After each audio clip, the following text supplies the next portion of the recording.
Hey guys, it's me Chandra again, and today's video about Jingliu itself. So same like other character, I'll give my thoughts, my experience, my feeling, and my review about this character while using her around more than a week, like 10 days, something like that. But yeah, instead I just do like normal review. How about we just choose one topic also and discuss about it though. So this topic also besides the review, which is she actually better than Dan Heng Imbibitor Lunae, or like is Jingliu actually better than DHIL itself? Because yeah, she also like distraction, right? So have the same role also of DPS, something like that. So why you also discuss about it? So let's get started. So before I start, don't forget to take notes that my Jingliu is very free to play. I literally only have free to play icons, don't have any eidolons, and maybe my relic is not the best. So probably if I have the discrepancy with you, or maybe some of like different in RNG, so take note with that though. So I mostly only state whatever that I experience with this my account though, so probably can be different with you though. So yeah, so let's start first with the positive side or the pros about Jingliu. So first, the thing that come into like my first like experience using Jingliu is that using her feels like very convenient to play. Like it's the vibe of using Blade or Clara, the same, both of them also destruction, right? It feels just so comfy. Like you just need to do like skill 2 times, and after that true power you can use ultimate. It just feels so straightforward, very kind of convenient to use in daily basis. It's very different kind of using Dan Heng that sometimes you need to think, because the skill point management in Dan Heng pretty kind of tricky. So if you want to play like other content, you kind of need to think. So yeah, I think the first is very effective me using Jingliu, that the convenient to play with her. And second is that she relatively quite good in skill point management. No, I will not say positive, but it's not very waste kind of like Dan Heng Imbibitor Lunae, because Dan Heng is very consume a lot of skill points. So if you kind of messed up, then you are done. But yeah, Jingliu is not the case. Pretty much like a kind of standard character skill point consumption. Nothing really kind of say positive, but not so really negative, something like that. And third, he pretty actually solid in both AoE and single target. But of course, in my experience of E0, that she's very outstanding in like AoE case. AoE case, she feels, I think, a little bit better than Dan Heng in terms of feelings, but I believe in terms of number, Dan Heng is still better in everywhere. But yeah, in terms of like AoE, I think she's better. But even in single target, she also pretty solid though. And the last one, Jingliu is relatively free to play friendly in terms of like kind of builds, and especially in the Lycon, she has wide range of Lycons and have a lot for free to play ones. But relics also pretty good, because she also have couple relics that you can use, so it's not kind of locked in one. So pretty good for free to play, give like kind of room for you or flexibility. So in here also I will talk about the build. So let's start also with the Lycons, and it's just short that the best one of course for free to play is the Aeon one, the one you can buy from Heritage Shop. But of course the signature is make it the best. But other than that, if you don't have another like Aeon, maybe you don't have currency in Herta, and you have another 5-star Lycon in Destruction like Blade or like even Clara one, and that's pretty good though also that you can equip for a Jingliu. And if you still don't have another 5-star, you can use the Secret Foe also. But if you really don't have like the Secret Foe, you can just use the Most Welcome You. It's generally pretty good in general. Also the Under Blue Sky also pretty good that you can use. And yeah, that's actually pretty have like wide range Lycons that you can use for free to play itself though. As for the relic itself, she even have like quite different solid set that you can use. The first one, of course, the one you want the best in general, of course, the Glacial Forest, the ice sets, the 4-piece, it's pretty much good for her. The 2-piece increase the ice damage, also the increase your crit damage is pretty good for Jingliu in general though.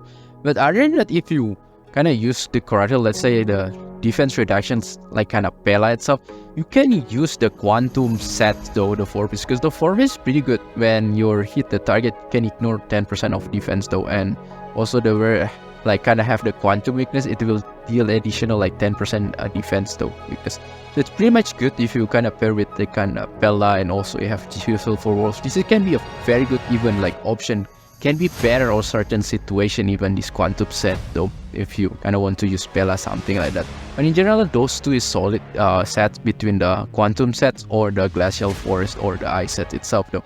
But other than that, if you don't have any like your sets, you can just like mix 2-piece between this Glacial Forest and also the one that have like the Messenger Hacker space, something like that increase speed, that also quite viable. Also the Musketeer is still pretty good, yeah, for 2-piece also itself. So yeah, any combination that's still pretty much good. Building her also about the set is very straightforward. You just need like speed on the boots if you want it really kind of faster, but in general also if you don't have like speed you can just use attack. I prefer speed because I feel it's better in general for Jingliu to can attack more. Of course for the body itself you want the crit damage because Jingliu get a lot of crit rate, and I paired with Fusion her crit rate is literally above 80%, so yeah, just put crit damage because she literally will get a lot of crit rate when you reach the kind of her talents itself or the gimmick of her itself.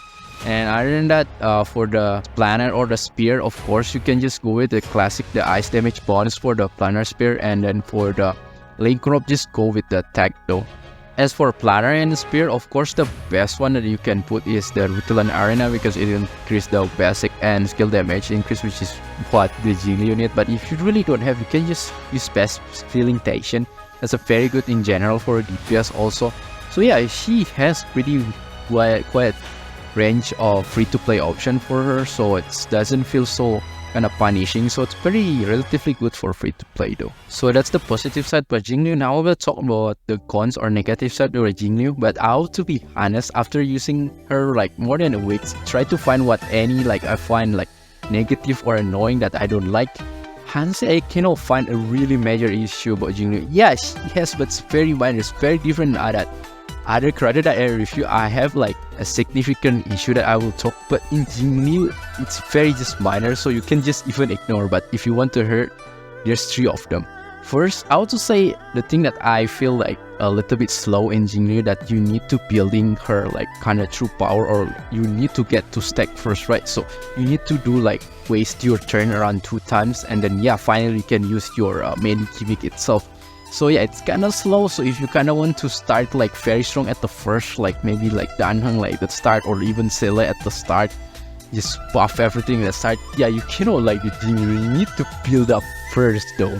So yeah, it's kind of like annoying, but not so, it's just very minor, and even can be fixed when you, before you attacking the enemy, you can use your kind of talent skill before, right?